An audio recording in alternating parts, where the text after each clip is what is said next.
صباح النور. ما تزعلش تاني. يلا ثواني استنيكي برضه.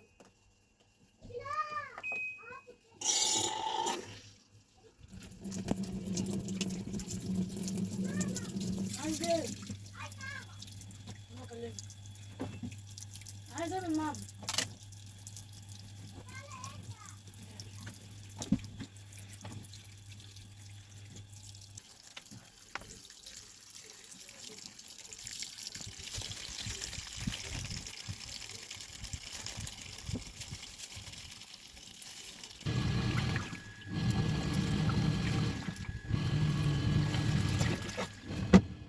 يا صباح الفل، صباح الورد، صباح الياسمين، صباح الحب، صباح الطاقة الإيجابية، صباح كل حاجة حلوة لعيونكم. عاملين ايه؟ وحشتوني جدا جدا جدا من الفيديو اللي فات. النهاردة بقى عندنا فيديو جديد وروتين جديد، وعندنا بقى فيديو النهاردة كله طاقة وتحفيز وكله شغل. بقى النهاردة عندنا شغل قوي جدا. يلا بينا نبدأ يومنا ونشوف هنعمل ايه النهاردة. حطولي لايك للفيديو، ولو انت جديدة على القناة واول مرة تشوفيني اتمنى انك تشتركي في القناة، واهم حاجة انك تفعلي الجرس عشان يوصلك اشعار من قناتي كل ما انزل فيديو جديد. ولو انت معايا على القناة مشرفاني ومنوراني، وربنا يخليكم ليا ويديمكم نعمة في حياتي يا احلى عيلة في الدنيا. وحشتوني جدا جدا جدا من الفيديو اللي فات. النهارده كده عندنا فيديو جديد زي ما انتم شايفين. ابتديت كده يومي على طول، واول مره تقريبا من ساعه ما فتحت القناه بجد يعني ابدا معاكم الفيديو باني افتح الشباك بتاع اوضه النوم. ده الشباك بتاع اوضه النوم يا جماعه لا ما بفتحوش نهائي، وقايله لكم السبب ليه. طبعا بسبب الروايح المش حلوه اللي بتيجي منه، اللي هي هند، لان هو على منور. اديكوا شفتوا في اول الفيديو اول ما فتحت الشباك منور، ومنور كبير كبير كبير يعني، بس ما بفتحوش بسبب الروايح الجميله بتاعته. انتوا عارفين طبعا منور اكيد في روايح طالعه منه مش حلوه، بس انا ايه قلت يا بت ايه، لقيت الجو حلو ولقيت الدنيا تمام، فقلت يلا بت افتحيه كده هوي الاوضه وحطي غسله بالمره. فزي ما شفتوا كده فتحته معاكم، وعايزه اقول لكم بينور الاوضه وجميل والله، بس انا غصب عني. بس بعد كده ان شاء الله ان شاء الله يعني كل فين وفين كده برضه هفتحه عشان يهوي الاوضه، عشان الاوضه ما تتكتمش. انتوا عارفين انا ما بحبش الكتمه، وما بحبش تبقى في شبابيك متقفله عندي في الشقه. اول ما بصحى من النوم وبشوف كده نهار ربنا، تلاقوني على طول دخلت على الشبابيك كلها وفتحتها. واساسا عندي بتاع المطبخ والحمام اللي هم اساسا برضو على المنور فيهم سلك ما بيتقفلوش نهائي عندي. يعني أنا عندي شباك الحمام ما بيتقفلش، وشباك المطبخ ما بيتقفلش، دول فيهم اساسي سلك وما بيتقفلوش نهائي عندي. لكن اللي بقفله شباك اوضه النوم، شباك الانتريه، شباك اوضه المعيشه بتاع الاطفال، دول الوحيدين اللي بقفلهم. واول ما بلاقي وبشوف كده النهار ربنا الدنيا بتنور والشمس كده تطلع، تلاقوني اول ما صحيت اروح فاتحاهم على طول. بحب تهوية الشقة جدا، وبحب اشوف الشمس. بحب كده ادخل الشمس البيت تطلع الرطوبة من البيت، وتدخل الهواء النضيف والهواء النقي، وتطلع بقى ايه الروايح اللي مش حلوة في البيت، وتطلع الرطوبة. وبحب كمان اهوي حاجتي. يعني اول ما الاقي شمس كده ما بصوا ده انا اللي يسيبني اطلع المراتب كلها على البلكونه او زي ما بقول لكم، انا لو اقدر اشيل المراتب هتلاقوني كل يوم معاكم على التوالي بطلع المراتب، وتلاقوني حطاها على السور كده. الستاره دي انا عايزه اقول لكم ان انا غصب عني قافلاها. ليه يا هند؟ ما بقدرش افتحها، بس ساعات بفتحها. ليه؟ احنا عندنا الشارع ضيق وصغير، فالعمارة اللي في وشي على طول الشباك في وشي، يعني مجرد ما افتح الستارة في شباك في وشي. الشباك ده الناس في وشي بيشوفوا الشقة كلها عندي، وانا كمان بشوف الشقة كلها عندهم. فالموضوع مش حلو طبعا، الخصوصية طبعا. فما بعرفش افتح الستارة بسبب كده، غصب عني غصب عني. بس بيجي عليا وقت برضو بقول يلا بنت مش مشكله افتحيها شويه، شمسي الحاجه. ولما اكون مثلا مطلعه حاجه بهويها، تلاقوني ايه اول ما شفت الشمس كده ممكن افتح نص الستاره واحط الحاجه هويها، اذا كانت بطاطين، اذا كانت مخدات، ملايات، اي حاجه بطلعها هويها. بعد شويه تلاقوني رحت قفلتها كده. يعني مثلا لو الشباك مقفول او هم مش موجودين بتلاقوني بفتح، موجودين تلاقوني كده ايه الشباك مقفول اروح فاتحاها شويه، اول ما الشباك يتفتح تلاقوني قفلتها. طبعا خصوصيه وانتوا عارفين يعني، فده دايما مقفوله بسبب كده. ف الحمد لله ربنا كده يكبر بخاطري ويحقق لي حلم كده ان شاء الله باذن الله، واجيب شقه نفسي ومنى عيني. وده اول حلم من احلامي، اول حلم من احلامي يا هند ان انا اجيب شقه. نفسي اطلع على شقه كده كبيره حلوه، لان انتوا شايفين طبعا او انتوا متابعين معايا وشايفين شقتي عامله ازاي ومتواضعه وجميله، وعلى فكره مستوره وحلوه الحمد لله نشكر ربنا. يعني بصوا الحمد لله شكر ربنا وحمداه. بس الواحد نفسه بقى يعني الواحد بيحلم، حرام نحلم؟ نحلم طبعا، احلمي وانت بقى ورزقك وانت ونصيبك زي ما بيقولوا. فانا بصوا انا فاتحه القناه دي بقالي 4 سنين، تخيلوا. كان جايلي اشعار من على اليوتيوب من كام يوم، بيعيد عليا عشان انا القناه بقالها 4 سنين على اليوتيوب. تخيلوا بقالي 4 سنين وما طلعتش قدام. والله بجد يعني الواحد برضو بنشكر ربنا وبنقول الحمد لله. ليه؟ لان انا ما بعملش زي الناس اللي بتبقى عايزة تشتغل وعايزة القناة تكبر بسرعة وعايزة تشوف كده انجاز في القناة. بتبقى من ايه؟ بيعملوا اعلانات، بيدفعوا فلوس عشان ياخدوا فلوس. فانا طبعا ما عنديش المبدأ ده. انا من ساعة ما فتحت القناة وانا بقول يا رب، وما بعملش حاجة غير اني بنزل الفيديوهات. الاول كنت بشاركها على جروبات وكنت بشارك القناة على صفحات وجروبات.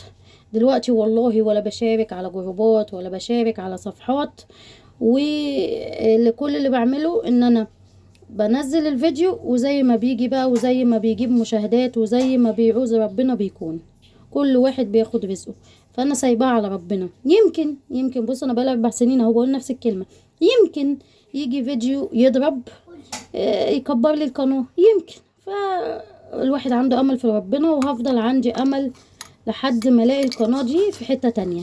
ان شاء الله ان شاء الله باذن الله ربنا يحقق لي حلمي وهيكبر بخاطري، وكله بيكم وليكم طبعا. ان شاء الله الاقي القناه دي واصله للمليون. احنا دلوقتي يا دوبك 5800 عقبال ما نوصل لل10,000. انا لسه بقول يا هادي في بالنسبه للمتابعين، يا رب كده اوصل بس لل10,000. انا مش عايزه حاجه دلوقتي. انا بصوا انا بادئها من الصفر، انا بادئها من مشترك واحد. تخيلوا من مشترك واحد وصلنا الحمد لله في خلال 4 سنين 5800. حلو نشكر ربنا. ده انجاز عظيم برضو بالنسبه لي، ان انا ما بعملش حاجه ولا بعمل اعلانات ولا بعمل اي حاجه. وعايزه اقول لكم انا لما فكرت اعمل مش عارفه اعمل ازاي وفين وامتى. ليه؟ لان المواضيع دي بقى فيها نصب كتير دلوقتي. يقول لك مثلا ايه هنكبر لك القناه وهنعمل ونسوي، تدفعي كذا وتبعتي وتيجي بعد كده تاخدي خازوق حلو. فانا بخاف، عايزه ادور على حد مضمون ويكون فعلا حد ثقه، وممكن اعمل عنده اعلانات ممولة، اعمل عنده اعلانات يعلي لي القناة شوية، يعلي لي المشاهدات، يعلي لي المشتركين. نفسي والله لو حد متابعني او حد عدى عليه الفيديو كده وبجد عنده حد ثقة يكتب لي في التعليقات، وانا اخش اتواصل معاهم واشوف الدنيا. يعني بجد خلاص يعني تعبت حقيقي. يعني انا بقول لكم بقى 4 سنين فتعبت بقى. انا حابه الموضوع ومستمره لحد دلوقتي عشانكم والله وليكم، بسبب تعليقاتكم الجميله اللي بتكتبوها لي. بصوا انا بستنى اول ما انزل الفيديو التعليقات، بستنى اول ما انزل الفيديو التعليقات، بستنى تعليقاتكم الجميله وببقى مبسوطه جدا من التعليقات الحلوه. وحتى لو في تعليقات سلبيه يا ما بردش عليها، يا يعني بصوا لا بلاقي فيه متابعين جمال بيردوا عليها من نفسهم. ابص الاقي تعليق مش كويس الاقي كمان حد ردد عليها. فسبحان الله ربنا يحبب فيا خلقه. وانا بحبكم جدا والله بحبكم جدا، وبسببكم انا مكمله وهكمل. لو حد واحد بس متابعني هكمل عشانه، لو حد واحد بس بيستفاد مني بمعلومة صغيرة هكمل عشانه. والله بجد ربنا يعلم، انا ما بقولش كلام كده وخلاص. وعايزه اقول لكم ان انا اي كلام بقوله في فيديو بيبقى من قلبي، وبيبقى حقيقي كده طالع من جوايا. ما بعرفش امنتج كلام، ما بعرفش اطلع كلام كده وخلاص، لا. انا من طبعي كهند صريحه، وبحب اقول اللي جوايا مهما كان.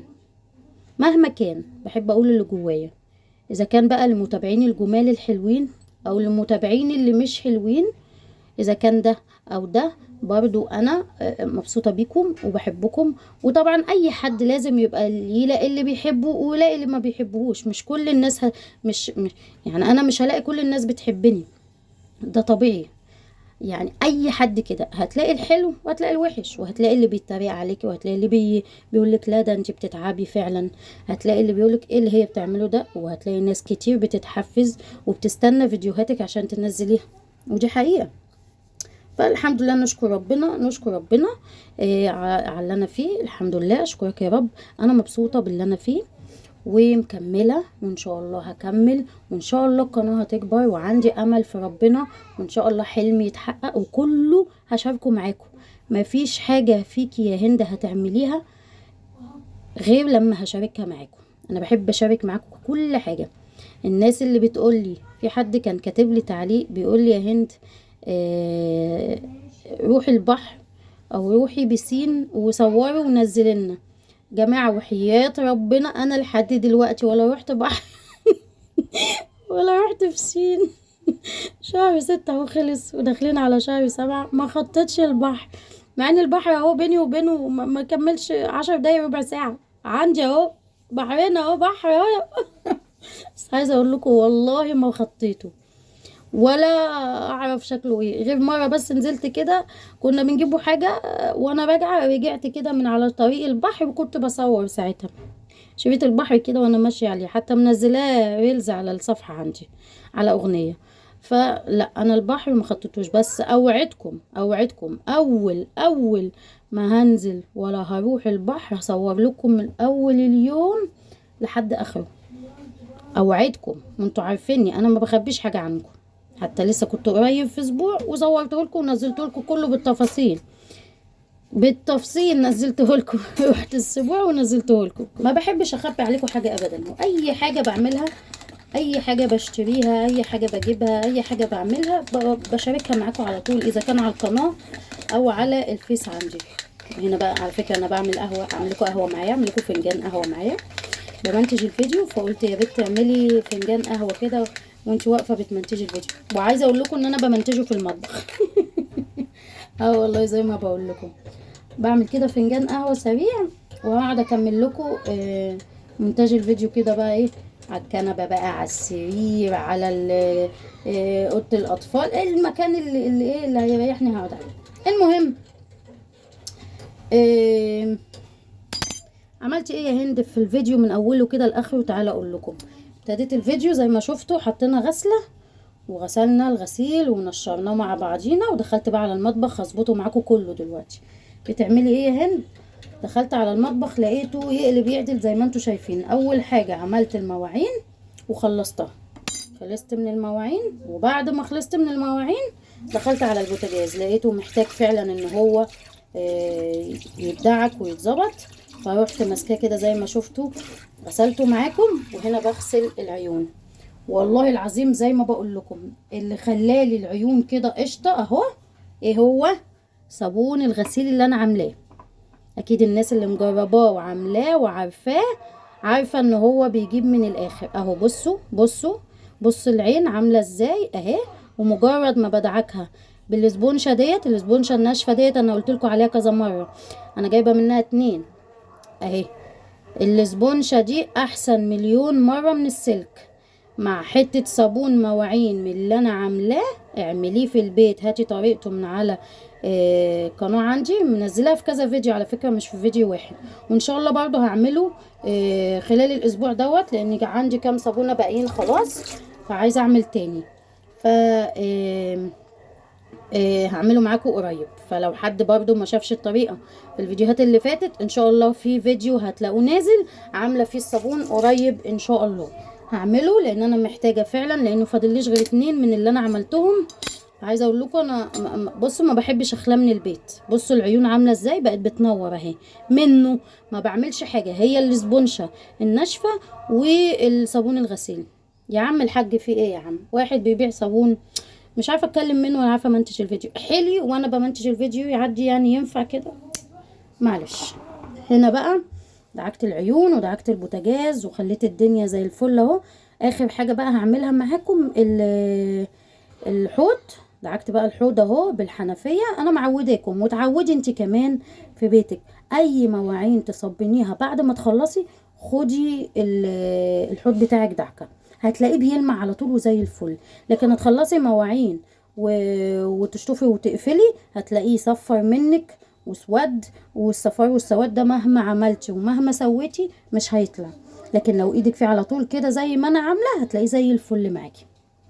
اسمعي مني ومش هتخسري حاجه، كانك بتدعكي طبق او كوبايه، مش هياخد في ايدك ثواني. طبق او كوبايه مش هياخد في ايدك ثواني. ادعكيه بعد كل غسله مواعين هيروح معاكي قشطه. بيلمع بيلمع. عشان الناس اللي بتسالني يا هند هو بيلمع من ايه، زي ما انا قايله لكم، اول حاجه بعملها ان انا كل ما اغسل مواعين بدعكه، كاني دعكت طبق دعكت كوبايه بدعكه. غير كده صابون الغسيل برضو بتاعي ملوش حل ملوش حل ملوش حل. هنا بقى ايه، خلاص كده مسكت بقى السجاده بتاعه المطبخ شلتها وكنست كده الارض كنسه سريعا. هي دي الحته يا جماعه اللي انا بقف فيها لما بعمل اكل معاكم. هو ده مطبخي المتواضع اهو. سيقته كده ومسحته مسحه محترمه. وبصوا بقى نضيف قشطه بيلمع. خلينا المطبخ بيلمع. يلا بقى انت لو عندك مطبخك عايز يتظبط عايز يتروق عندك مواعين، خشي تحفزي كده من الفيديو، شغلي الفيديو وحطي لي لايك وشوفيه واعمليه وخلصي كده وانت واقفه معايا في الفيديو.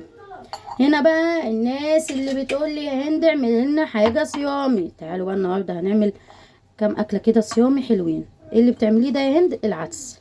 جبنا العدس، معلش بقى انا مجريه الفيديو عشان الفيديو طويل. حطيت طماطم وحطيت بصل وحطيت فلفل وحطيت جزر، تمام، واحط شويه ملح وشويه كمون، تمام، وشويه كزبره، دي البهارات بتاعتنا، وشويه كركم وشويه كاري، تمام، وحبه صغننين كده فلفل اسمر. طبعا كنت غاسله العدس بتاعي غسله محترمه الاول وصفيته ونزلت بيه في الحله. ده يا جماعه عدس اصفر، هنعمل عدس اصفر النهارده وهنعمل معاه حاجه تاني، تمام. حطيته كده على النار وهسيبه بتاع 10 دقايق ربع ساعه. كل الحاجات دي كده تاخد من بعضيها وتستوي كده مع بعضيها ونكمل وصفتنا بتاعه العدس. هنا بتعملي ايه يا هند؟ جبت بتنجان عروس، تمام، وهقطعه كده دواير زي ما انتوا شايفين، مش هقشره، هخليه زي ما هو بقشره، تمام اهو. وده البتنجان اللي هو العروس، مش الكبير قوي، اللي هو طويل طول كده، عارفينه طبعا، هو باين في التصوير قدامكم. هحطهم كده في الطبق بعد ما قطعتهم وهنزل عليهم بشوية ملح. حلو. بعد كده برضو هجيب فلفل اخضر وهقطعه زي ما انتوا شايفين. انت بقى لو بتحبي الحاجة سبايسي وحامية حطي حامي، انا الفلفل ده مش حامي، تمام، بس هو كان في قرن حامي فيهم عملته، قلت مش مشكله ايه يدي طعم كده حاجه بسيطه. بس انا ما باكلش الحامي ومحدش من العيال عندي بياكل حامي، جوزي ممكن ياكل حاجه بسيطه حامي، فقلت ماشي مش مشكله، ما جاتش من قرن الفلفل الصغنون ده. قطعنا الفلفل وقطعنا البتنجان وحطينا عليه شويه ملح وسيبناهم على جنب. هنا هنقطع طماطم زي ما انتوا شايفين مكعبات، تمام كده. احنا لحد دلوقتي بنجهز الحاجه اللي هنعملها، تمام. قطعنا بقى الطماطم، هنجيب طاسة على النار وهنبتدي نقلي البتنجان بتاعنا اللي احنا قطعناه وحطينا فيه شوية الملح. بتغسليه وبتعصريه كده بايدك من المية اللي فيه وتبتدي تنزلي في الزيت تقليه. الملح ليه؟ الملح بيخليه ما يشربش زيت كتير، تمام. هو ليه كذا سبب تاني، بس انا اللي انا اعرفه ان هو ما بيشربش زيت كتير، اكتر من كده معرفش. لو انت عندك معلومة تاني اكتبيها في التعليقات عشان كل برضو ايه يستفاد. ليه الملح بيتحط على البتنجان؟ ليه كذا سبب، بس انا السبب الوحيد اللي اعرفه ان هو بيخليه ما يشربش زيت كتير. اللي يعرف معلومة تاني من حبايبي امهاتي الجمال يكتب لي في التعليقات، نشارك كده بعضنا المعلومات ونعرف غيرنا. وحطوا لي لايك لو وصلتوا معايا في الفيديو لحد هنا. تمام.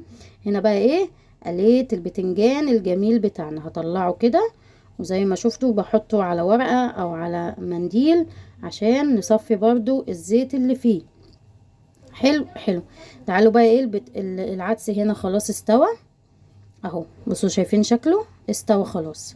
هنزل بشوية مية صغننين في الخلاط، وهبتدي انزل بالعدس بتاعي في الخلاط، هضربه ضربتين، او لو عندك هاند بلندر، عندك كبة، اي حاجة اضربي العدس بتاعك ضربتين نعمي كده اهو.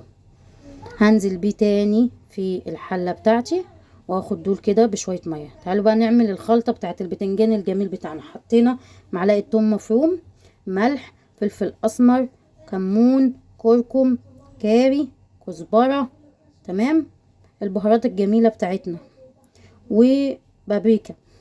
حلو كده حلو كده. تعالوا بقى نحطه عصرة ليمونة، والملح اساسي ما تنسوهوش، وشوية خل معتبرين. اوعي تنسي الليمون والخل، دول اهم حاجة، الليمون والخل اهو. هنقلب بقى الخلطة الجميلة بتاعتنا دي، وننزل عليها بشوية مية مش كتير، يعني حوالي ربع كوباية، نص كوباية بالكتير لو انت عاملة كمية اكبر. تمام. قلبي الخلطة المحترمة ديت، وهاتي بقى البتنجان اللي قلتيه والفلفل والطماطم اللي قطعناها، وقلبي الخلطة الجميلة دي في الليلة ديت، وشوية بقى خضرة، اذا كان عندك شبت، بقدونس، كزبرة، عندك التلاتة قطعيهم وحطي. هتاكلي احلى سلطة بتنجان، خطيرة والله بجد، طلعت جميلة، جربوها وهتدعوني. هنا بقى حطينا العدس على النار تاني بعد ما ضربناه في الخلاط، وهنجيب طاسة وهنحط فيها شوية زيت ونفضل نقلب شعرية. حطيت كده حوالي نص كوباية شعرية، وهنفضل نقلب فيها لحد ما تاخد اللون الذهبي، وننزل بيها على العدس الجميل بتاعنا. مفيش اسهل منه العدس يا جماعة، مفيش اسهل منه اهو. نزلنا بالشعرية بتاعتنا على العدس الجميل بتاعنا، نقلب كده كويس جدا، وكده العدس بقى جاهز معانا والسلطة بقت جاهزة معانا. حقكم بقى عليا المفروض في التقديم بتاع الاكل الجزء ده اتمسح من عندي، فكده الفيديو انتهى. استنوني بقى في فيديو جديد، واسيبكم في رعاية الله وسلام.